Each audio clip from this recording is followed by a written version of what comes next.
सतनाम करता पुरख निर्भय निर्वैर अकाल मूरत है जूनी सैभं गुर प्रसाद। पहला मरण कबूल जीवन की छड़ियास हो सबना की रेणुका। तो आओ हमारे पास कबीर मरता मरता जग मुआ। मर भी ना जाने कोई ऐसी मरनी जो मरै। बहुर न मरना होए कबीर जिस मरने ते जग डरै। मेरा मन आनंद मरने ही ते पाईऐ। पूरन परमानंद। परम सन्मानियो सतगुरां दी साजी अते निवाजी समूह खालसा रूप सत संगत जीओ। अज दे इस पावन गुरमत समागम दियां हाजरियां पर रहे गुरु प्यारी साध संगत जीओ। जिथे अज पोह दे महीने की आरंभता हुई है उत्थे ही अज इस पावन गुरमत समागम के अंदर असी कलगीधर पातशाह जी के सत्कारयोग माता गुजर कौर जी अते उन्हां दे साहिबजादे तिन्हां दी पावन शहीदी दे अंदर जुड़ बैठे हाँ। सो आओ इतिहासक विचारां आरंभ करन तो पहला सतगुरु पातशाह जी की बख्शी फतेह प्रवान करो जी। कोई भी रसना वांझी न रवे। सारे प्यार ते सत्कार दे नाल आखो जी वाहिगुरू जी का खालसा वाहिगुरू जी की फतेह। सो सब तो पहला आरंभ दे विच बेनती करदे हां कि शहीदी अते शहादत। शहीदी का अर्थ है गवाह। शहीदी शब्द जिहड़ा है यह अरबी भाषा का शब्द है। शहीदी का अर्थ हुंदा है गवाह ते शहादत का अर्थ है गवाही। सो जदों असी इतिहास दे विच झात मारदे हां कि सिख इतिहास जिहड़ा है वह कुर्बानियां दे नाल भरिया होया है। जदों भी किसी भी धर्म ते इत्थे तक कि केवल सिख धर्म की गल नहीं, जदों भी किसी भी धर्म ते भीड़ पई, कदे भी किसी दे मनुखता दे उत्ते भीड़ पई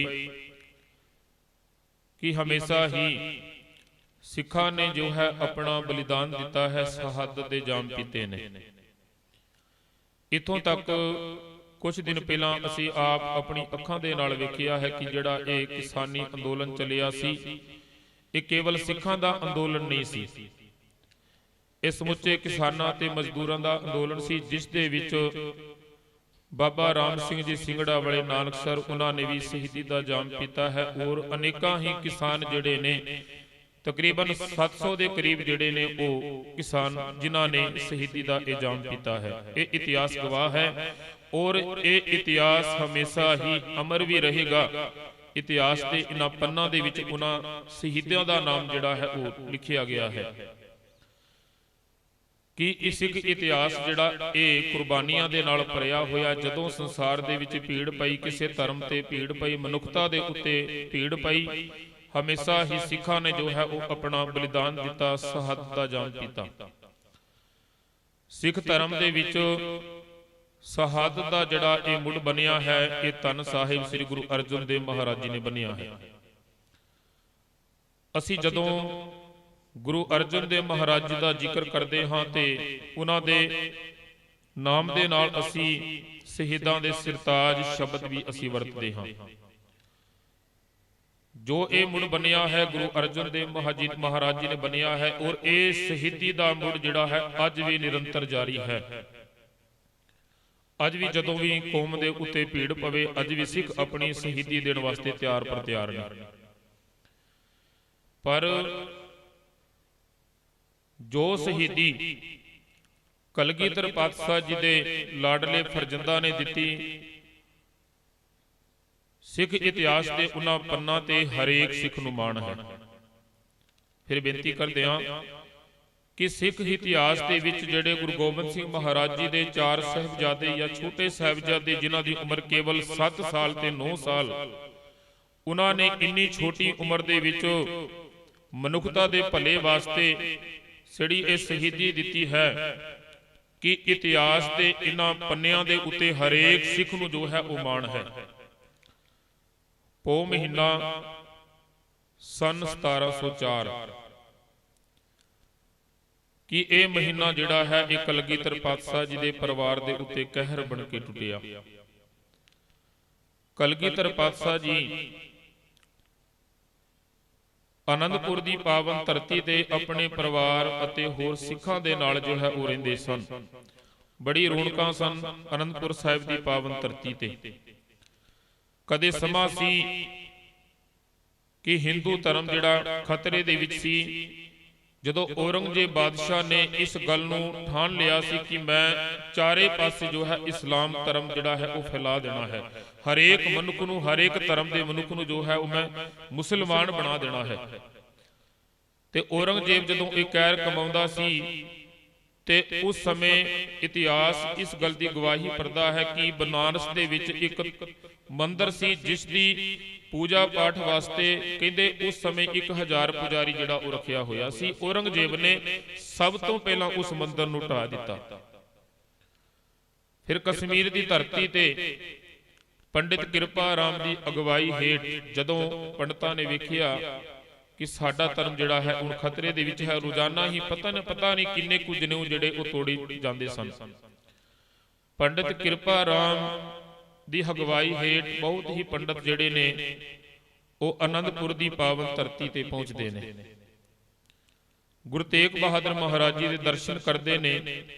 ਸਤਿਗੁਰੂ ਪਾਤਸ਼ਾਹ ਜੀ ਨੂੰ ਫਰਿਆਦ ਕਰਦੇ ਨੇ ਕਿ ਇਹ ਸਤਿਗੁਰੂ ਪਾਤਸ਼ਾਹ ਜੀ ਕਿ ਸਮੁੱਚੇ ਸੰਸਾਰ ਦੇ ਵਿੱਚ ਸਾਨੂੰ ਕਿਤੇ ਦੁਨੀਆ ਦੇ ਵਿੱਚ ਕੋਈ ਸਹਾਰਾ ਨਹੀਂ ਲੱਭਿਆ, ਕਿਰਪਾ ਕਰੋ ਜੀ, ਸਾਡਾ ਧਰਮ ਜਿਹੜਾ ਇਹ ਖਤਰੇ ਦੇ ਵਿੱਚ ਹੈ, ਆਪ ਜੀ ਕਿਰਪਾ ਕਰਕੇ ਸਾਡੇ ਧਰਮ ਨੂੰ ਬਚਾਉਣਾ ਕਰੋ। ਉਦੋਂ ਬਾਲ ਗੋਬਿੰਦ ਰਾਏ ਜਿਨ੍ਹਾਂ ਦੀ ਉਮਰ ਕੇਵਲ ਤੇ ਕੇਵਲ 9 ਕੁ ਸਾਲ ਦੀ ਸੀ, ਬਾਹਰੋਂ ਖੇਡ ਕੇ ਆਉਂਦੇ ਨੇ ਤੇ ਦਰਬਾਰ ਦੇ ਵਿੱਚ ਕੀ ਵੇਖਦੇ ਨੇ, ਗੁਰੂ ਤੇਗ ਬਹਾਦਰ ਮਹਾਰਾਜ ਜੀ ਦੇ ਸਾਹਮਣੇ ਪੰਡਤ ਜਿਹੜੇ ਨੇ ਉਹ ਹੱਥ ਜੋੜ ਕੇ ਫਰਿਆਦ ਕਰ ਰਹੇ ਨੇ ਆਪਣੇ ਧਰਮ ਨੂੰ ਬਚਾਉਣ ਵਾਸਤੇ। ਬਾਲਕ ਗੋਬਿੰਦ ਰਾਏ ਪੁੱਛਦੇ ਨੇ ਕਿ ਪਿਤਾ ਜੀ ਇਹ ਕੌਣ ਨੇ, ਇਹਨਾਂ ਨੂੰ ਕਦੇ ਪਹਿਲੇ ਦਰਬਾਰ ਦੇ ਵਿੱਚ ਵੇਖਿਆ ਨਹੀਂ। ਗੁਰੂ ਤੇਗ ਬਹਾਦਰ ਮਹਾਰਾਜ ਜੀ ਆਖਦੇ ਨੇ ਕਿ ਇਹ ਕਸ਼ਮੀਰ ਤੋਂ ਪੰਡਤ ਚਲ ਕੇ ਆਏ ਨੇ ਕਿ ਇਹਨਾਂ ਦਾ ਧਰਮ ਖਤਰੇ ਦੇ ਵਿੱਚ ਹੈ ਔਰ ਇਹਨਾਂ ਦੇ ਧਰਮ ਨੂੰ ਬਚਾਉਣ ਵਾਸਤੇ ਕਿਸੇ ਮਹਾਨ ਯੋਧੇ ਦੇ ਸੀਸ ਦੀ ਲੋੜ ਹੈ। ਜਦੋਂ ਇਹ ਬਚਨ ਸੁਣੇ ਤੇ 9 ਸਾਲ ਦੀ ਉਮਰ ਦੇ ਵਿੱਚ ਬਾਲਕ ਗੋਬਿੰਦ ਰਾਏ ਆਪਣੇ ਪਿਤਾ ਗੁਰੂ ਤੇਗ ਬਹਾਦਰ ਮਹਾਰਾਜ ਜੀ ਨੂੰ ਆਖਦੇ ਨੇ ਕਿ ਸਤਿਗੁਰੂ ਜੀ ਕਿ ਤੁਹਾਡੇ ਤੋਂ ਵੱਡਾ ਇਸ ਸੰਸਾਰ ਦੇ ਅੰਦਰ ਹੋਰ ਮਹਾਨ ਯੋਧਾ ਕੌਣ ਹੋ ਸਕਦਾ ਹੈ, ਜੇਕਰ ਕਿ ਕਿਸੇ ਦੇ ਸੀਸ ਦੇਣ ਦੇ ਨਾਲ ਇਹਨਾਂ ਦਾ ਧਰਮ ਬਚਦਾ ਹੈ ਤੇ ਆਪ ਜੀ ਕਿਰਪਾ ਕਰੋ ਆਪਣਾ ਸੀਸ ਦੇ ਕਰਕੇ ਇਹਨਾਂ ਦੇ ਧਰਮ ਨੂੰ ਬਚਾਉਣਾ ਕਰੋ। ਧੰਨ ਸਾਹਿਬ ਸ੍ਰੀ ਗੁਰੂ ਗੋਬਿੰਦ ਸਿੰਘ ਮਹਾਰਾਜ ਜੀ ਨੇ ਹਿੰਦੂ ਧਰਮ ਨਹੀਂ ਸਮੁੱਚੀ ਮਨੁੱਖਤਾ ਦੇ ਭਲੇ ਵਾਸਤੇ ਦਿੱਲੀ ਚਾਂਦਨੀ ਚੌਕ ਤੇ ਆਪਣਾ ਸੀਸ ਦਿੱਤਾ, ਸ਼ਹਾਦਤ ਦਾ ਜਾਮ ਪੀਤਾ। ਔਰ ਇਹੀ ਪੰਡਤ ਸਨ, ਪਹਾੜੀ ਰਾਜੇ ਸਨ, ਮੁਗਲ ਰਾਜੇ ਸਨ ਕਿ ਜਦੋਂ ਆਨੰਦਪੁਰ ਦੀ ਪਾਵਨ ਧਰਤੀ ਤੇ ਮੇਰੇ ਗੋਬਿੰਦ ਪ੍ਰੀਤਮ ਚੋਜੀ ਰਹਿੰਦੇ ਸਨ ਤੇ ਇਹਨਾਂ ਨੇ ਆਨੰਦਪੁਰ ਦੀ ਪਾਵਨ ਧਰਤੀ ਤੇ ਕਿਲੇ ਨੂੰ ਜੁੜਾ ਹੈ ਉਹ ਚਾਰੋਂ ਪਾਸੇ ਘੇਰ ਲਿਆ ਸੀ। ਜਿਨ੍ਹਾਂ ਦੇ ਧਰਮ ਨੂੰ ਬਚਾਉਣ ਵਾਸਤੇ 9 ਸਾਲ ਦੀ ਉਮਰ ਦੇ ਵਿੱਚ ਆਪਣੇ ਸਿਰ ਤੋਂ ਪਿਤਾ ਦਾ ਸਾਇਆ ਉੱਠ ਗਿਆ ਸੀ, ਆਪਣੇ ਪਿਤਾ ਨੂੰ ਉਹਨਾਂ ਦੇ ਧਰਮ ਬਚਾਉਣ ਵਾਸਤੇ ਭੇਜਿਆ ਸੀ, ਆਪ ਦਿੱਲੀ ਵੱਲ ਭੇਜਿਆ ਸੀ ਉਹਨਾਂ ਨੇ ਹੀ ਉਹ ਸਮਾਂ ਭੁੱਲ ਗਏ ਨੇ ਤੇ ਉਹਨਾਂ ਨੇ ਆਨੰਦਪੁਰ ਦੇ ਕਿਲੇ ਨੂੰ ਚਾਰੇ ਪਾਸੋਂ ਘੇਰ ਲਿਆ। ਇੱਥੋਂ ਤੱਕ ਕਿ ਖਾਣਾ ਪੀਣਾ ਰਸਤ ਜਿਹੜਾ ਹੈ ਉਹ ਸਾਰਾ ਸਮਾਨ ਬੰਦ ਕਰ ਦਿੱਤਾ। ਇਤਿਹਾਸਕਾਰ ਦੱਸਦੇ ਨੇ ਕਿ ਇਹ ਘੇਰਾ ਤਕਰੀਬਨ 7.5 ਮਹੀਨੇ ਪਿਆ ਰਿਹਾ ਹੈ ਔਰ ਉਹਨਾਂ ਨੇ ਜਿਹੜੇ ਮੁਗਲ ਰਾਜੇ ਸਨ ਉਹਨਾਂ ਨੇ ਆਪਣੇ ਕੁਰਾਨ ਦੀ ਸੋਹਾਂ ਵੀ ਖਾਧੀਆਂ ਨੇ। ਜਿਹੜੇ ਹਿੰਦੂ ਰਾਜੇ ਸਨ ਉਹਨਾਂ ਨੇ ਆਟੇ ਦੀ ਗਾਂ ਬਣਾ ਕੇ ਸੋਹਾਂ ਖਾਧੀਆਂ ਨੇ। ਆਖਦੇ ਨੇ ਕਿ ਇਹ ਕਲਗੀਧਰ ਪਾਤਸ਼ਾਹ ਜੀ ਕਿ ਤੁਹਾਨੂੰ ਕੁਝ ਨਹੀਂ ਆਖਿਆ ਜਾਵੇਗਾ, ਪਰ ਇੱਕ ਵਾਰੀ ਤੁਸੀਂ ਇਹ ਕਿਲਾ ਅਨੰਦਪੁਰ ਦੀ ਧਰਤੀ ਜਿਹੜੀ ਹੈ ਇਹ ਛੱਡ ਦਵੋ, ਕਿਲਾ ਖਾਲੀ ਕਰਕੇ ਚਲੇ ਜਾਓ, ਜਿੱਥੇ ਤੁਹਾਡਾ ਦਿਲ ਕਰਦਾ ਹੈ ਆਪ ਜੀ ਰਹਿ ਸਕਦੇ ਹੋ।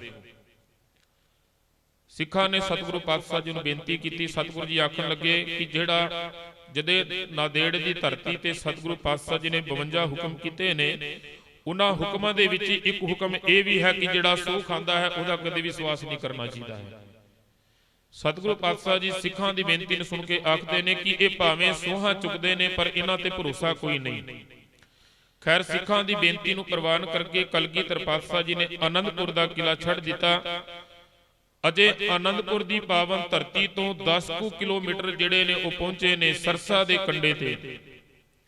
ਪਿੱਛੇ ਮੁਗਲ ਫੌਜਾਂ ਨੇ ਅਤੇ ਜਿਹੜੇ ਪਹਾੜੀ ਰਾਜੇ ਸਨ ਉਹਨਾਂ ਦੀ ਫੌਜਾਂ ਨੇ ਹਮਲਾ ਕਰ ਦਿੱਤਾ। ਜਦੋਂ ਸਰਸਾ ਨਦੀ ਨੂੰ ਪਾਰ ਕਰਨ ਲੱਗੇ ਤੇ ਉਸ ਸਮੇਂ ਜਿੱਥੇ ਕਲਗੀਧਰ ਪਾਤਸ਼ਾਹ ਜੀ ਦਾ ਪਰਿਵਾਰ 3 ਹਿੱਸਿਆਂ ਦੇ ਵਿੱਚ ਵੰਡਿਆ ਗਿਆ ਸੀ, ਉੱਥੇ ਹੀ ਕਲਗੀਧਰ ਪਾਤਸ਼ਾਹ ਜੀ ਦੇ ਆਪਣੇ ਹੱਥੀਂ ਲਿਖਿਆ ਗ੍ਰੰਥ ਵਿਦਿਆ ਸਾਗਰ ਜਦੋਂ ਸਰਸਾ ਨਦੀ ਨੂੰ ਪਾਰ ਕਰਨ ਲੱਗੇ ਤੇ ਸਰਸਾ ਆਖਦੀ ਹੈ ਕਿ ਇਹ ਕਲਗੀਧਰ ਪਾਤਸ਼ਾਹ ਜੀ ਕਿਸੇ ਨੂੰ ਅੰਮ੍ਰਿਤ ਦੀ ਦਾਤ ਦਿੱਤੀ ਹੈ, ਕਿਸੇ ਨੂੰ ਕੁਝ ਦਿੱਤਾ ਹੈ ਕਿ ਮੈਨੂੰ ਵੀ ਕੋਈ ਨਾ ਕੋਈ ਪਿਤਾ ਦੇ ਦੇਵੋ। ਸਰਸਾ ਨਦੀ ਬੜਾ ਹੜ ਜਿਹੜਾ ਹੈ ਉਹ ਆਇਆ ਹੋਇਆ ਸੀ ਤੇ ਵਿਦਿਆ ਸਾਗਰ ਗ੍ਰੰਥ ਜਿਹੜਾ ਕਲਗੀਧਰ ਪਾਤਸ਼ਾਹ ਜੀ ਨੇ ਆਪਣੀ ਹਸਤ ਲਿਖਿਆ ਸੀ ਉਹ ਸਰਸਾ ਦੇ ਪੇਟਾ ਚੜ ਗਿਆ। ਸਰਸਾ ਨਦੀ ਨੂੰ ਪਾਰ ਕੀਤਾ। ਕਲਗੀਧਰ ਪਾਤਸ਼ਾਹ ਜੀ ਦਾ ਪਰਿਵਾਰ 3 ਹਿੱਸਿਆਂ ਦੇ ਵਿੱਚ ਵੰਡਿਆ ਗਿਆ। ਇੱਕ ਪਾਸੇ ਭਾਈ ਮਨੀ ਸਿੰਘ ਜੀ ਅਤੇ ਗੁਰੂ ਕੇ ਮਹਿਲ ਤੇ ਦੂਜੇ ਪਾਸੇ ਕਲਗੀਧਰ ਪਿਤਾ ਸੀ ਆਪ ਅਤੇ ਵੱਡੇ ਸਾਹਿਬਜ਼ਾਦੇ ਅਤੇ ਗਿਣਤੀ ਕੋ 40 ਕੋ ਸਿੰਘ ਸਨ। ਔਰ ਇੱਕ ਪਾਸੇ ਸਤਿਕਾਰਯੋਗ ਬਜ਼ੁਰਗ ਮਾਤਾ ਗੁਜਰ ਕੌਰ ਜੀ ਅਤੇ ਛੋਟੇ ਸਾਹਿਬਜ਼ਾਦੇ ਜਿਨ੍ਹਾਂ ਦੀ ਉਮਰ ਕੇਵਲ 7 ਸਾਲ ਤੇ 9 ਸਾਲ ਸੀ। ਸਰਸਾ ਨਦੀ ਨੂੰ ਪਾਰ ਕੀਤਾ। ਇਹ ਸਤਪੋ ਦੀ ਗੱਲ ਹੈ। ਉਦੋਂ ਸਤਪੋ ਸੀ। ਸਤਪੋ ਨੂੰ ਕਲਗੀਧਰ ਪਾਤਸ਼ਾਹ ਜੀ ਨੇ ਆਨੰਦਪੁਰੀ ਦਾ ਇੱਕ ਕਿਲਾ ਛੱਡਿਆ ਸੀ। ਜਦੋਂ ਸਰਸਾ ਨੂੰ ਪਾਰ ਕੀਤਾ ਤੇ ਮਾਤਾ ਗੁਜਰ ਕੌਰ ਜੀ ਅਤੇ ਛੋਟੇ ਸਾਹਿਬਜ਼ਾਦੇ ਇੱਕ ਰਾਤ ਜੋ ਹੈ ਉਹ ਕੁੰਮਾ ਮਾਸਕੀ ਦੀ ਝੁੱਗੇ ਦੇ ਵਿੱਚ ਰਹਿੰਦੇ ਨੇ।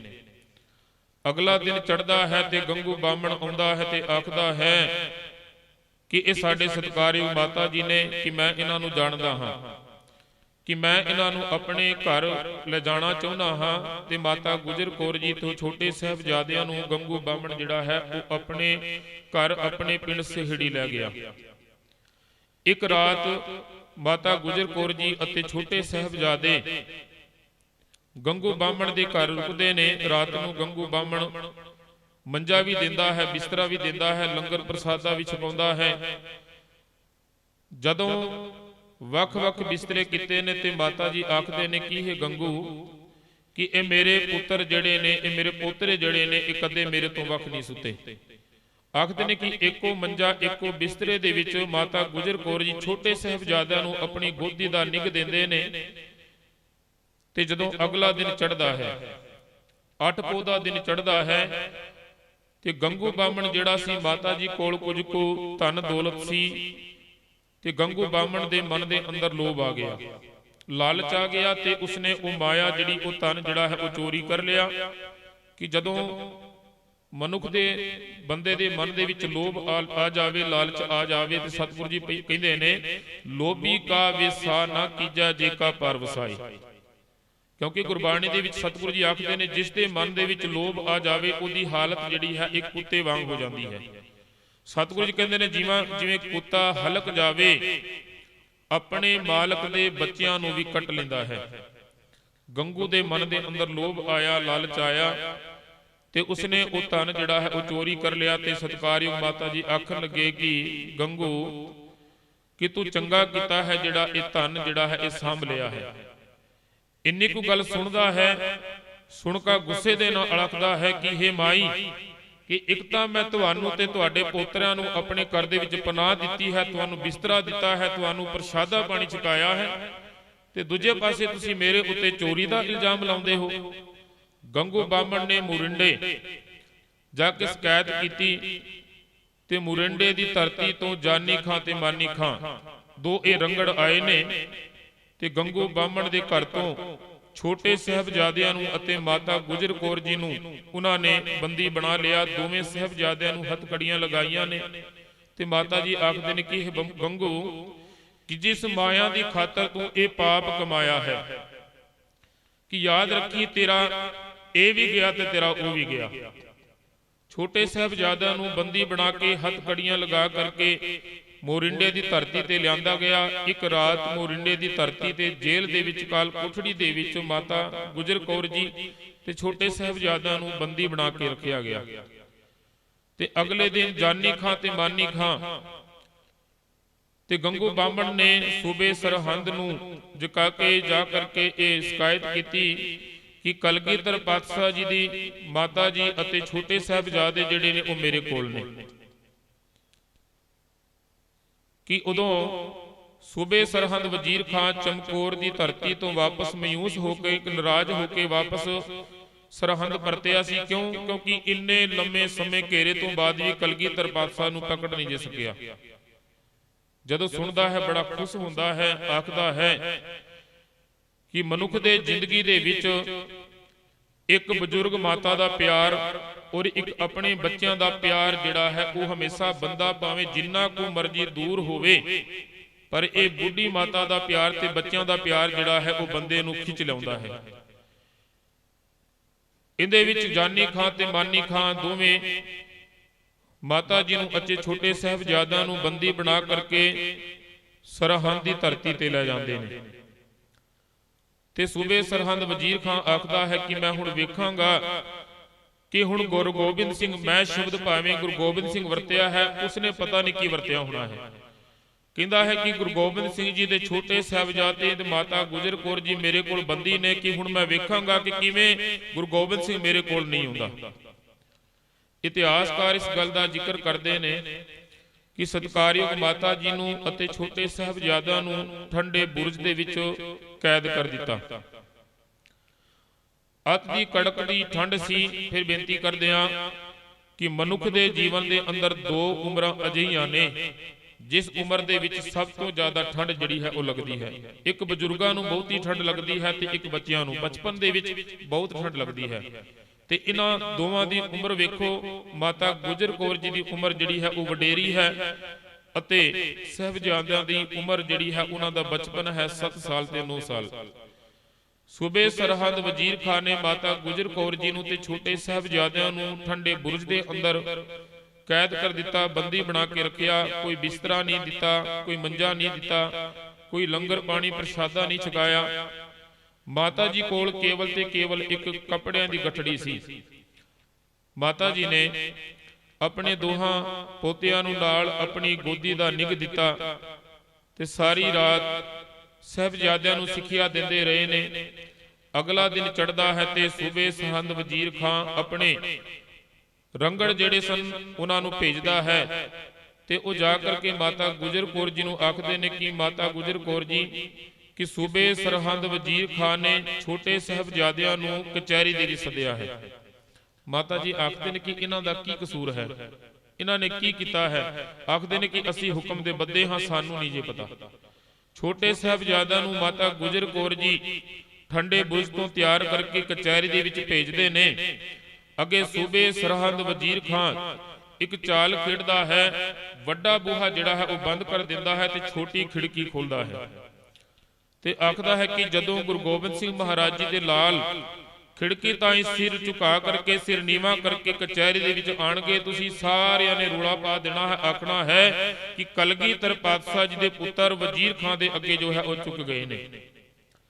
ਪਰ ਜਦੋਂ ਉਸ ਖਿੜਕੀ ਤਾਈਂ ਕਲਗੀਧਰ ਦੇ ਪਾਤਸ਼ਾਹ ਜੀ ਦੇ ਪੁੱਤਰ ਜਦੋਂ ਅੰਦਰ ਕਚਹਿਰੀ ਦੇ ਵਿੱਚ ਜਾਂਦੇ ਨੇ ਤੇ ਪਹਿਲਾਂ ਆਪਣੀ ਜੂਠੀ ਨੂੰ ਅੱਗੇ ਕਰਦੇ ਨੇ ਫਿਰ ਆਪਣਾ ਸੀਸ ਜਿਹੜਾ ਹੈ ਉਹ ਮਾਣ ਦੇ ਨਾਲ ਉੱਚਾ ਕਰਕੇ ਕਚਹਿਰੀ ਦੇ ਵਿੱਚ ਪਹੁੰਚਦੇ ਨੇ। ਤੇ ਉਦੋਂ ਸੁੱਚਾ ਨੰਦ ਤੇ ਸ਼ੇਰ ਮੁਹੰਮਦ ਮਲੇਰਕੋਟਲੀਆ ਉਹ ਵੀ ਦੋਵੇਂ ਹਾਜ਼ਰ ਸਨ, ਕਿਉਂਕਿ ਸ਼ੇਰ ਮੁਹੰਮਦ ਮਲੇਰਕੋਟਲੀਆ ਦਾ ਜਿਹੜਾ ਭਰਾ ਸੀ ਉਹ ਚਮਕੌਰ ਦੀ ਧਰਤੀ ਦੇ ਚਮਕੌਰ ਦੇ ਜੰਗ ਦੇ ਵਿੱਚ ਗੁਰੂ ਗੋਬਿੰਦ ਸਿੰਘ ਮਹਾਰਾਜ ਜੀ ਦੇ ਹੱਥੋਂ ਮਾਰਿਆ ਗਿਆ ਸੀ।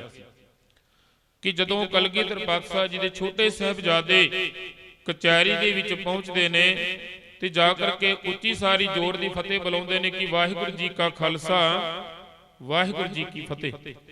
ਇੰਨੇ ਦੇ ਵਿੱਚ ਸੁੱਚਾਨੰਦ ਆਖਦਾ ਹੈ ਕਿ ਇਹ ਤੁਹਾਡੇ ਪਿਤਾ ਦਾ ਦਰਬਾਰ ਨਹੀਂ, ਕਿ ਇਹ ਸੂਬੇ ਸਰਹੰਦ ਵਜ਼ੀਰ ਖਾਨ ਦੀ ਕਚਹਿਰੀ ਹੈ, ਇੱਥੇ ਝੁੱਕ ਕੇ ਸਲਾਮ ਕਰੋ। ਛੋਟੇ ਸਾਹਿਬਜ਼ਾਦੇ ਆਖਦੇ ਨੇ ਕਿ ਸਲਾਮ ਕਿਹਨੂੰ ਕਰੀਏ? ਆਖਦੇ ਨੇ ਕਿ ਇਹ ਬਾਦਸ਼ਾਹ ਵਜ਼ੀਰ ਖਾਨ ਬੈਠਾ ਹੈ, ਇਹਨੂੰ ਝੁੱਕ ਕੇ ਸਲਾਮ ਕਰੋ। ਸਾਹਿਬਜ਼ਾਦੇ ਆਖਦੇ ਨੇ ਕਿ ਸਾਡੀ ਦਾਦੀ ਮਾਂ ਨੇ ਸਾਨੂੰ ਇੱਕੋ ਸਿੱਖਿਆ ਦਿੱਤੀ ਹੈ ਕਿ ਇਸ ਸੰਸਾਰ ਦੇ ਵਿੱਚ ਇਹ ਸੀਸ ਜਿਹੜਾ ਹੈ ਇਹ ਗੁਰੂ ਨਾਨਕ ਦਾ ਹੈ, ਇਹ ਕੇਵਲ ਗੁਰੂ ਨਾਨਕ ਦੇ ਦਰ ਤੇ ਝੁਕੇਗਾ, ਹੋਰ ਕਿਤੇ ਕੁੜਿਆਵੀ ਬਾਦਸ਼ਾਹ ਦੇ ਅੱਗੇ ਨਹੀਂ। ਇੱਥੇ ਇੱਕ ਬੇਨਤੀ ਕਰਦੇ ਹਾਂ, ਜਿੱਥੇ ਅਸੀਂ ਇਹਨਾਂ ਦੇ ਦਿਨ ਦਿਹਾੜੇ ਮਨਾਉਂਦੇ ਹਾਂ, ਇਤਿਹਾਸਕ ਦਿਨ ਮਨਾਉਂਦੇ ਹਾਂ, ਇਤਿਹਾਸ ਪੜ੍ਹਦੇ ਹਾਂ, ਸਰਵਣ ਕਰਦੇ ਹਾਂ, ਉੱਥੇ ਆਪਣੇ ਜੀਵਨ ਦੇ ਵਿੱਚ ਵੀ ਨਿੱਕੀ ਜਿਹੀ ਝਾਤ ਮਾਰ ਕੇ ਵੇਖੀਏ। ਮਾਫ ਕਰਨਾ, ਇੱਥੇ ਬੇਨਤੀ ਕਰਦੇ ਹਾਂ, ਭਾਵੇਂ ਗੁਰੂ ਜੀ ਨੂੰ ਅਸੀਂ ਨਮਸਕਾਰਾਂ ਕਰਦੇ ਹਾਂ, ਸੰਸਾਰਿਕ ਉਦਾਹਰਨ ਦੇ ਦਿਆਂ ਕਿ ਜਦੋਂ ਅਸੀਂ ਮੱਥਾ ਟੇਕਦੇ ਹਾਂ ਸਾਡੇ ਨਾਲ ਕੋਈ ਛੋਟਾ ਬੱਚਾ ਆ ਜਾਵੇ, ਉਹ ਭਾਵੇਂ 10 ਰੁਪਏ ਦਾ ਨੋਟ, ਭਾਵੇਂ 2 ਰੁਪਏ ਦਾ ਸਿੱਕਾ ਗੋਲਕ ਦੇ ਵਿੱਚ ਪਾਉਂਦਾ ਹੈ, ਗੋਲਕ ਦੇ ਉੱਤੇ ਰੱਖਦਾ ਹੈ ਔਰ ਰੱਖ ਕੇ ਦੁਬਾਰਾ ਚੁੱਕ ਲੈਂਦਾ ਹੈ। ਅਸੀਂ ਬੱਚੇ ਨੂੰ ਬੜੇ ਪਿਆਰ ਨਾਲ ਸਮਝਾਉਂਦੇ ਹਾਂ ਕਿ ਪੁੱਤਰ ਜੀ, ਇਹ ਮਾਇਆ ਨੂੰ ਅਸੀਂ ਗੁਰੂ ਅੱਗੇ ਰੱਖ ਕੇ ਮੱਥਾ ਟੇਕਿਆ ਹੈ, ਨਮਸਕਾਰ ਕੀਤੀ ਹੈ, ਇਹ ਮਾਇਆ ਅੱਜ ਤੋਂ ਗੁਰੂ ਦੀ ਹੈ, ਸਾਡੀ ਨਹੀਂ। ਬੜੀ ਚੰਗੀ ਗੱਲ ਹੈ, ਪਰ ਜੇਕਰ ਕਿ ਇਸ ਗੱਲ ਨੂੰ ਆਪਣੇ ਜੀਵਨ ਦੇ ਵਿੱਚ ਲਾਗੂ ਕਰੀਏ ਕਿ ਇਸ ਸੀਸ ਨੂੰ ਅਸੀਂ ਗੁਰੂ ਪਾਤਸ਼ਾਹ ਜੀ ਦੇ ਅੱਗੇ ਝੁਕਾਇਆ ਹੈ, ਰੱਖ ਕੇ ਨਮਸਕਾਰ ਕੀਤੀ ਹੈ, ਇਸ ਗੱਲ ਨੂੰ ਵੀ ਚੇਤਾ ਰੱਖਣਾ ਚਾਹੀਦਾ ਹੈ ਕਿ ਇਹ ਸੀਸ ਅੱਜ ਤੋਂ ਬਾਅਦ ਗੁਰੂ ਦਾ ਹੈ, ਇਹ ਕਿਤੇ ਦੁਨਿਆਵੀ ਕੁੜਿਆਵੀ ਬਾਦਸ਼ਾਹ ਅੱਗੇ ਜਾਂ ਕਿਵੇਂ ਸੰਸਾਰਿਕ ਬਾਬਿਆਂ ਦੇ ਅੱਗੇ ਨਹੀਂ ਝੁਕਣਾ ਚਾਹੀਦਾ ਹੈ। ਆਖਦੇ ਨੇ ਕਿ ਕਿਹੜਾ ਬਾਦਸ਼ਾਹ? ਕਹਿੰਦੇ ਨੇ ਕਿ ਇਹ ਵਜ਼ੀਰ ਖਾਨ, ਇਹਨੂੰ ਚੁੱਕ ਕੇ ਸਲਾਮ ਕਰੋ। ਛੋਟੇ ਸਾਹਿਬਜ਼ਾਦੇ ਆਖਦੇ ਨੇ ਕਿ ਸਾਡੀ ਦਾਦੀ ਮਾਂ ਨੇ ਸਾਨੂੰ ਇੱਕੋ ਸਿੱਖਿਆ ਦਿੱਤੀ ਹੈ, ਵੱਡਾ ਤੇਰਾ ਦਰਬਾਰ ਸੱਚਾ ਤੁਧ ਤਖਤ, ਕਿ ਗੁਰੂ ਨਾਨਕ ਪਾਤਸ਼ਾਹ ਜੀ ਤੋਂ ਵੱਡਾ ਹੋਰ ਕੋਈ ਦਰਬਾਰ ਨਹੀਂ। ਜਾਂ ਸਤਿਗੁਰੂ ਪਾਤਸ਼ਾਹ ਜੀ ਦੀ ਗੁਰਬਾਣੀ ਆਖਦੀ ਹੈ, ਕਉ ਸਮਾਨ ਨਹੀਂ ਹਰ ਰਾਜਾ, ਇਹ ਭੂਪਤ ਸਭ ਦਿਵਸ ਚਾਰ ਕੇ ਝੂਠੇ ਕਰਤ ਦਿਵਾਜਾ। ਆਖਦੇ ਨੇ ਕਿ ਗੁਰੂ ਪਰਮਾਤਮਾ ਤੋਂ ਵੱਡਾ ਹੋਰ ਕੋਈ ਰਾਜਾ ਨਹੀਂ, ਇਹ ਭੂਪਤ ਸਭ ਦਿਵਸ ਚਾਰ ਕੇ, ਇਹ ਜਿਹੜੇ ਬਾਦਸ਼ਾਹੀਆਂ ਨੇ, ਜਿਹੜੇ ਇਹ ਰਾਜੇ ਨੇ, ਇਹ ਕੇਵਲ 4 ਕੁ ਦਿਨਾਂ ਦੀ ਬਾਦਸ਼ਾਹੀਆਂ ਨੇ, ਕਿ ਇਸ ਦੀ ਵੀ ਰਹਿਣ ਵਾਲੀ ਨਹੀਂ। ਇਹ ਸੀਸ ਜਿਹੜਾ ਹੈ ਕੇਵਲ ਤੇ ਕੇਵਲ ਗੁਰੂ ਨਾਨਕ ਦੀ ਦਹਲੀਜ਼ ਤੇ ਹੀ ਝੁਕਦਾ ਹੈ, ਕਿਸੇ ਕੁੜਿਆਵੀ ਬਾਦਸ਼ਾਹ ਦੇ ਅੱਗੇ ਨਹੀਂ। ਖੈਰ, ਛੋਟੇ ਸਾਹਿਬਜ਼ਾਦਿਆਂ ਨੂੰ ਬੜੇ ਲਾਲਚ ਦਿੱਤੇ ਗਏ ਨੇ, ਬੜੇ ਤਸੀਹੇ ਦਿੱਤੇ ਗਏ ਨੇ, ਪਰ ਉਹਨਾਂ ਨੇ ਇਨ ਨਹੀਂ ਮੰਨੀ। ਦੁਨਾ ਸਿੰਘ ਹੰਡੂਰੀਆ, ਉਹਨਾਂ ਨੇ ਇੱਕ ਕਿਤਾਬ ਲਿਖੀ ਹੈ ਕਥਾ ਗੁਰੂ ਸੂਤਨ ਜੀ ਕੀ। ਉਸ ਦੇ ਵਿੱਚ ਉਸਨੇ ਜ਼ਿਕਰ ਕੀਤਾ ਹੈ ਕਿ ਇੱਥੋਂ ਤੱਕ ਕਿ ਵਜ਼ੀਰ ਖਾਨ ਨੇ ਛੋਟੇ ਸਾਹਿਬਜ਼ਾਦਿਆਂ ਨੂੰ ਕਮਚੀ ਦੇ ਨਾਲ ਕੁੱਟਿਆ ਵੀ ਸੀ, ਉਹਨਾਂ ਦੇ ਪਿੰਡੇ ਤੇ ਬੜੇ ਨਿਸ਼ਾਨ ਵੀ ਪਾਏ ਗਏ ਸਨ, ਗਲੇਲਾਂ ਵੀ ਮਾਰੀਆਂ ਗਈਆਂ ਸਨ, ਬੜੇ ਤਸੀਹੇ ਦਿੱਤੇ ਨੇ, ਪਰ ਉਹ ਡੋਲੇ ਨਹੀਂ। ਜਦੋਂ ਵਾਪਸ ਕਚਹਿਰੀ ਤੋਂ ਮਾਤਾ ਗੁਜਰ ਕੌਰ ਜੀ ਕੋਲ ਜਾਂਦੇ ਨੇ, ਮਾਤਾ ਗੁਜਰ ਕੌਰ ਜੀ ਕੀ ਵੇਖਦੇ ਨੇ, ਅੱਤ ਦੀ ਕੜਾਕੇ ਦੀ ਠੰਡ ਹੈ। ਗੰਡਾ ਸਿੰਘ ਆਖਦੇ ਨੇ ਕਿ ਉਦੋਂ ਛੋਟੇ ਸਾਹਿਬਜ਼ਾਦਿਆਂ ਦੀ ਨੱਕ ਦੀ ਕਰੁੰਬਲੀਆਂ ਵੀ ਜਿਹੜੀਆਂ ਨੇ ਉਹ ਵੀ ਨੀਲੀ ਹੋ ਗਈਆਂ ਸੀ, ਇੰਨੇ ਕੁ ਕੜਾਕੇ ਦੀ ਠੰਡ ਸੀ, ਕਿਉਂਕਿ ਠੰਡਾ ਬੁਰਜ ਅੱਜ ਅਸੀਂ ਜੋ ਵੇਖਦੇ ਹਾਂ ਉਹ ਠੰਡਾ ਬੁਰਜ ਨਹੀਂ। ਕਦੇ ਸਮਾਂ ਸੀ ਕਿ ਇਸ ਦੇ ਥੱਲੋਂ ਪਾਣੀ ਜਿਹੜਾ ਹੈ ਉਹ ਵਹਾਉਂਦਾ ਸੀ, ਪਾਣੀ ਹਵਾ ਪਾਣੀ ਦੇ ਨਾਲ ਸਪਰਸ਼ ਹੋ ਕਰਕੇ ਠੰਡੇ ਬੁਰਜ ਦੇ ਵਿੱਚ ਜਾਂਦੀ ਸੀ। ਆਖਦੇ ਨੇ ਕਿ ਜੇਠ ਦੇ ਮਹੀਨੇ ਦੇ ਵਿੱਚ ਵੀ ਠੰਡੇ ਬੁਰਜ ਦੇ ਵਿੱਚ ਠੰਡ ਲੱਗਦੀ ਸੀ, ਅੱਤ ਦੀ ਠੰਡ ਲੱਗਦੀ ਸੀ, ਕਿਉਂ? ਉਦੋਂ ਕੋਈ ਏਸੀ ਜਾਂ 에ਅਰ ਕੰਡੀਸ਼ਨ ਨਹੀਂ ਸੀ ਹੁੰਦੇ। ਅੱਤ ਦੀ ਕੜਾਕੇ ਦੀ ਠੰਡ ਦੇ ਵਿੱਚ ਮਾਤਾ ਗੁਜਰ ਕੌਰ ਜੀ ਨੇ ਫਿਰ ਸਾਰੀ ਰਾਤ ਗੁਰੂ ਅਰਜਨ ਦੇਵ ਮਹਾਰਾਜ ਜੀ ਦੀ ਪਾਵਨ ਸ਼ਹੀਦੀ ਦੀ ਕਥਾ ਸੁਣਾਈ, ਗੁਰੂ ਤੇਗ ਬਹਾਦਰ ਮਹਾਰਾਜ ਜੀ ਦੀ ਕਥਾ ਸੁਣਾਈ। ਮਾਤਾ ਗੁਜਰ ਕੌਰ ਜੀ ਆਖਦੇ ਨੇ ਕਿ ਹੇ ਮੇਰੇ ਪੁੱਤਰੋ, ਕਿ ਵੇਖੋ ਜੋ ਵੀ ਵਜ਼ੀਰ ਖਾਂ ਕੈਰ ਕਮਾਉਂਦਾ ਹੈ ਜਰ ਲਿਓ ਜੇ, ਮਤਲਬ ਡੋਲਿਓ ਨਾ, ਆਪਣੇ ਦਾਦੇ ਦੀ ਪੱਗ ਤੇ ਲਾਜ ਰੱਖਿਓ, ਆਪਣੀ ਪਿਤਾ ਦੀ ਪੱਗ ਦੀ ਲਾਜ ਰੱਖਿਓ। ਸਾਰੀ ਰਾਤ ਸਿੱਖਿਆ ਦਿੰਦੇ ਨੇ। ਅਗਲਾ ਦਿਨ ਚੜ੍ਹਦਾ ਹੈ, ਫਿਰ ਕਚਹਿਰੀ ਦੇ ਵਿੱਚ ਪੇਸ਼ੀ ਹੁੰਦੀ ਹੈ। ਛੋਟੇ ਸਾਹਿਬਜ਼ਾਦਿਆਂ ਨੂੰ ਫਿਰ ਤਸੀਹੇ ਦਿੱਤੇ ਜਾਂਦੇ ਨੇ, ਬੜਾ ਲਾਲਚ ਦਿੱਤਾ ਜਾਂਦਾ ਹੈ, ਪਰ ਉਹ ਇਨ ਨਹੀਂ ਮੰਨਦੇ ਕਿ ਰਾਤ ਨੂੰ ਜਦੋਂ ਠੰਡੇ ਬੁਰਜ ਦੇ ਵਿੱਚ ਸਤਿਕਾਰਯੋਗ ਮਾਤਾ ਜੀ ਤੇ ਛੋਟੇ ਸਾਹਿਬਜ਼ਾਦਿਆਂ ਨੂੰ ਬੰਦੀ ਬਣਾ ਕੇ ਰੱਖਿਆ ਗਿਆ, ਕੋਈ ਪ੍ਰਸ਼ਾਦਾ ਪਾਣੀ ਨਹੀਂ ਦਿੱਤਾ ਗਿਆ। ਇੰਨੇ ਦੇ ਵਿੱਚ ਮਾਤਾ ਜੀ ਕੀ ਵੇਖਦੇ ਨੇ ਕਿ ਪੌੜੀਆਂ ਵਾਲੇ ਪਾਸੋਂ ਆਵਾਜ਼ ਆਉਂਦੀ ਹੈ। ਇੱਕ ਆਇਆ ਹੈ ਕਿ ਜਿਸਨੇ ਗਰਮ ਕੱਪੜੇ ਦੀ ਬੁੱਕਲ ਮਾਰੀ ਹੋਈ ਹੈ, ਆਖਦਾ ਹੈ, ਮਾਤਾ ਜੀ ਆਖਦੇ ਨੇ ਕਿ ਵੀ ਤੂੰ ਕੌਣ ਹੈ? ਆਖਦਾ ਹੈ ਕਿ ਮਾਤਾ ਜੀ ਕਿ ਮੈਂ ਕੋਈ ਦੁਸ਼ਮਣ ਨਹੀਂ, ਕਿ ਮੈਂ ਕੋਈ ਸਾਜ਼ਿਸ਼ੀ ਨਹੀਂ, ਕਿ ਤੁਹਾਡੇ ਲਾਲਾਂ ਦੇ ਕਰਕੇ ਮੇਰੇ ਪੁੱਤਰਾਂ ਨੇ ਵੀ ਜੋ ਹੈ ਉਹ ਪ੍ਰਸਾਦਾ ਪਾਣੀ ਨਹੀਂ ਜੀ ਛਕਿਆ, ਕਿ ਮੈਂ ਤੁਹਾਡੇ ਵਾਸਤੇ, ਤੁਹਾਡੇ ਲਾਲਾਂ ਵਾਸਤੇ ਦੁੱਧ ਗਰਮ ਕਰਕੇ ਲਾਇਆ ਹਾਂ। ਕਿਰਪਾ ਕਰੋ ਕਿ ਇਹ ਸੇਵਾ ਜਿਹੜੀ ਹੈ ਪ੍ਰਵਾਨ ਕਰੋ। ਬੇਨਤੀ ਕਰਦੇ ਹਾਂ, ਸੇਵਾ ਭਾਵੇਂ ਅਸੀਂ ਬਹੁਤ ਕਰਦੇ ਹਾਂ, ਪਰ ਗੁਰੂ ਦੇ ਦਰ ਤੇ ਕੀਤੀ ਸੇਵਾ ਜਿਹੜੀ ਮਨ ਕਰਕੇ ਕੀਤੀ ਸੇਵਾ ਹੈ ਉਹੀ ਪ੍ਰਵਾਨ ਹੈ। ਸਤਿਗੁਰੂ ਪਾਤਸ਼ਾਹ ਜੀ ਦੀ ਅੰਮ੍ਰਿਤਮਈ ਬਾਣੀ ਦਾ ਬਚਨ ਅਸੀਂ ਪੜ੍ਹਦੇ ਹਾਂ, ਸਤਿਗੁਰੂ ਕੀ ਸੇਵਾ ਗਾਖੜੀ ਸਿਰ ਦੀਜੈ ਆਪ ਗਵਾਏ। ਜੇ ਸੇਵਾ ਕਰਨੀ ਹੈ ਤੇ ਆਪਣਾ ਆਪਾ ਗਵਾਉਣਾ ਪੈਂਦਾ ਹੈ, ਆਪਣਾ ਸਿਰ ਜਿਹੜਾ ਹੈ ਉਹ ਤਲੀ ਤੇ ਧਰਨਾ ਪੈਂਦਾ ਹੈ। ਤੇ ਆਖਦੇ ਨੇ ਕਿ ਮਾਤਾ ਜੀ ਕਿ ਮੇਰੇ ਬੱਚਿਆਂ ਨੇ ਕੋਈ ਪ੍ਰਸਾਦਾ ਪਾਣੀ ਜਲ ਪਾਣੀ ਨਹੀਂ ਛਕਿਆ, ਕਿ ਇਸ ਗਰੀਬ ਦੇ ਕੋਲ ਤੁਹਾਨੂੰ ਦੇਣ ਵਾਸਤੇ ਕੁਝ ਨਹੀਂ, ਕਿ ਮੈਂ ਇੱਕ ਗਰਮ ਦੁੱਧ ਕਰਕੇ ਲੈ ਕੇ ਆਇਆ ਹਾਂ ਤੇ ਆਪ ਵੀ ਛਕੋ ਤੇ ਆਪਣੇ ਪੁੱਤਰੇ ਛੋਟੇ ਸਾਹਿਬਜ਼ਾਦਿਆਂ ਨੂੰ ਵੀ ਛਕਾਓ। ਤੇ ਮਾਤਾ ਜੀ ਆਖਦੇ ਨੇ ਕਿ ਭਾਈ ਮੋਤੀ ਰਾਮ ਮਹਿਰਾ ਜੀ, ਜੇ ਕਰਕੇ ਵਜ਼ੀਰ ਖਾਨ ਨੂੰ ਇਸ ਗੱਲ ਦਾ ਪਤਾ ਲੱਗ ਜਾਵੇ ਤੇ ਤੇਰੇ ਤੇ ਬਹੁਤ ਹੀ ਕਹਿਰ ਵਾਪਰੇਗਾ। ਇਤਿਹਾਸ ਇਸ ਗੱਲ ਦੀ ਗਵਾਹੀ ਭਰਦਾ ਹੈ ਕਿ ਭਾਈ ਮੋਤੀ ਰਾਮ ਮਹਿਰਾ ਜਿਨ੍ਹਾਂ ਨੇ ਮਾਤਾ ਗੁਜਰ ਕੌਰ ਜੀ ਤੇ ਛੋਟੇ ਸਾਹਿਬਜ਼ਾਦਿਆਂ ਨੂੰ ਦੁੱਧ ਛਕਾਉਣ ਦੀ ਇਹ ਸੇਵਾ ਕੀਤੀ, ਤੇ ਵਜ਼ੀਰ ਖਾਨ ਨੇ ਭਾਈ ਮੋਤੀ ਰਾਮ ਮਹਿਰੇ ਦੇ ਸਾਰੇ ਪਰਿਵਾਰ ਨੂੰ ਕੋਲੂ ਦੇ ਵਿੱਚ ਪੀੜ ਕੇ ਸ਼ਹੀਦ ਕਰ ਦਿੱਤਾ, ਜਿਸ ਦੇ ਵਿੱਚ 80 ਸਾਲ ਦੀ ਬੁੱਢੜੀ ਮਾਂ ਵੀ ਸੀ ਤੇ ਛੋਟਾ ਬੱਚਾ ਵੀ ਸੀ। ਐਡਾ ਕੁ ਕਹਿਰ ਵਜ਼ੀਰ ਖਾਨ ਨੇ ਕਮਾਇਆ ਸੀ।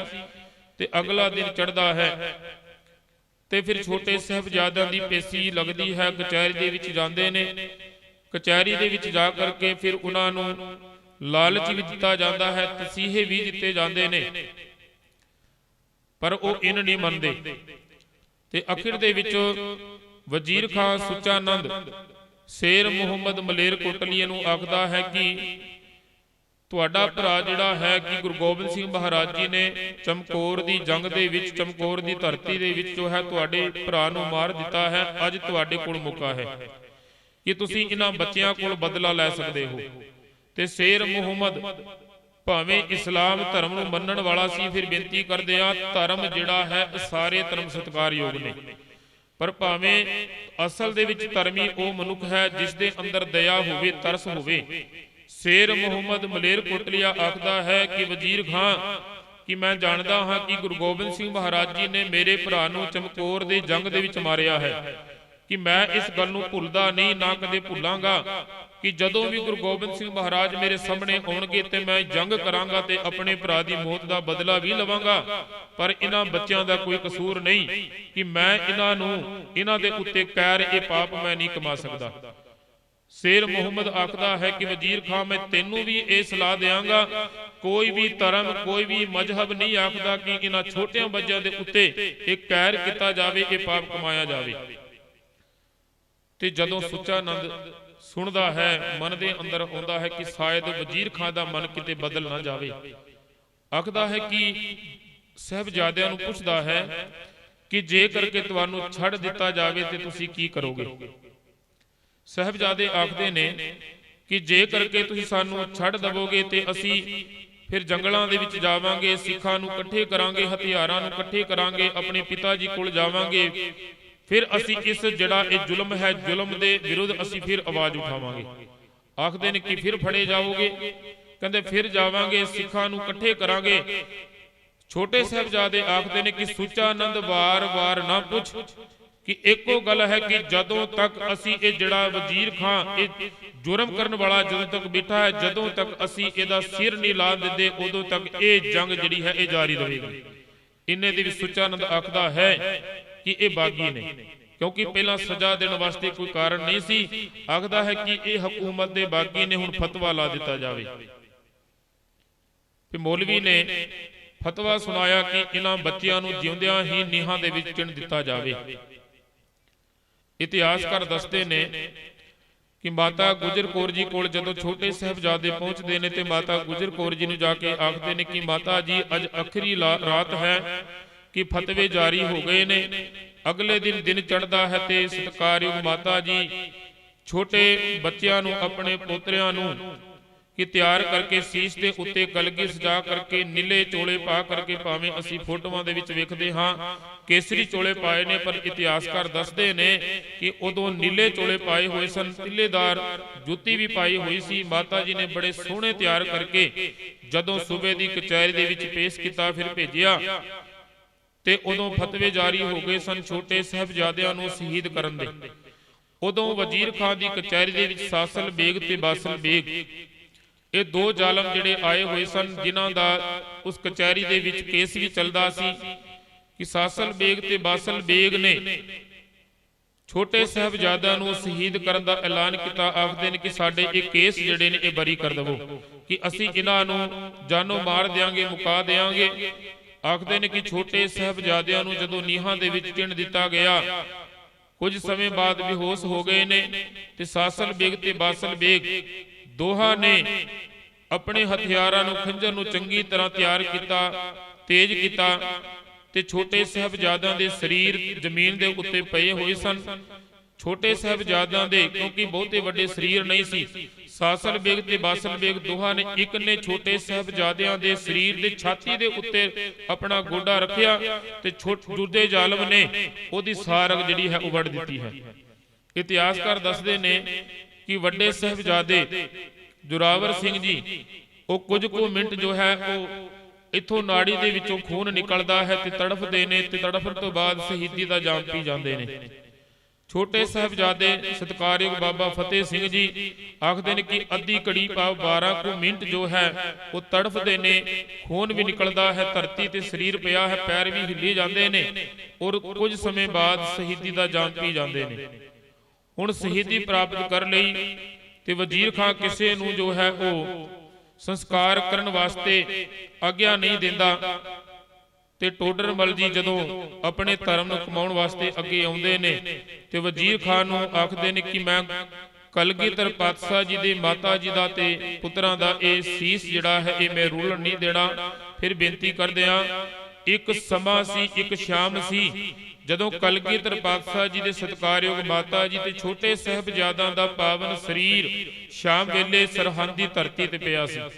ਇੱਕ ਉਹ ਸ਼ਾਮ ਸੀ ਚਮਕੌਰ ਦੀ ਗੜੀ ਦੇ ਉੱਤੇ ਵੱਡੇ ਸਾਹਿਬਜ਼ਾਦਿਆਂ ਦਾ ਸਰੀਰ ਪਿਆ ਸੀ ਤੇ ਇੱਕ ਉਹ ਸ਼ਾਮ ਸੀ ਜਦੋਂ ਗੁਰੂ ਤੇਗ ਬਹਾਦਰ ਮਹਾਰਾਜ ਜੀ ਦਾ ਸੀਸ ਚਾਂਦਨੀ ਚੌਕ ਤੇ ਪਿਆ ਸੀ।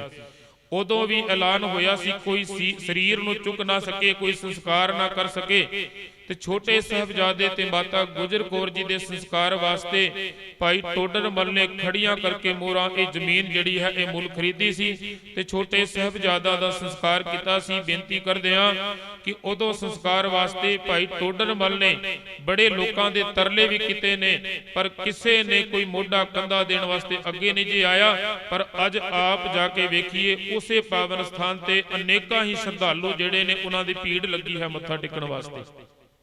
ਭਾਈ ਟੋਡਰ ਮਲ ਨੇ ਇਹ ਸੇਵਾ ਨਿਭਾਈ ਹੈ। ਸੋ ਅੱਜ ਅਸੀਂ ਉਹਨਾਂ ਮਹਾਨ ਸ਼ਹੀਦਾਂ ਦੇ ਸ਼ਹੀਦੀ ਨੂੰ ਸਮਰਪਿਤ ਅੱਜ ਦੇ ਇਹ ਵਿਸ਼ੇਸ਼ ਗੁਰਮਤਿ ਸਮਾਗਮ ਦੇ ਅੰਦਰ ਹਾਜ਼ਰੀਆਂ ਭਰ ਰਹੇ ਹਾਂ। ਸੋ ਇੰਨੀ ਕੁ ਸੇਵਾ ਪ੍ਰਵਾਨ ਹੋਈਆਂ ਭੁੱਲਾਂ ਦੀਆਂ ਖਿਮਾ। ਵਾਹਿਗੁਰੂ ਜੀ ਕਾ ਖਾਲਸਾ, ਵਾਹਿਗੁਰੂ ਜੀ ਕੀ ਫਤਿਹ।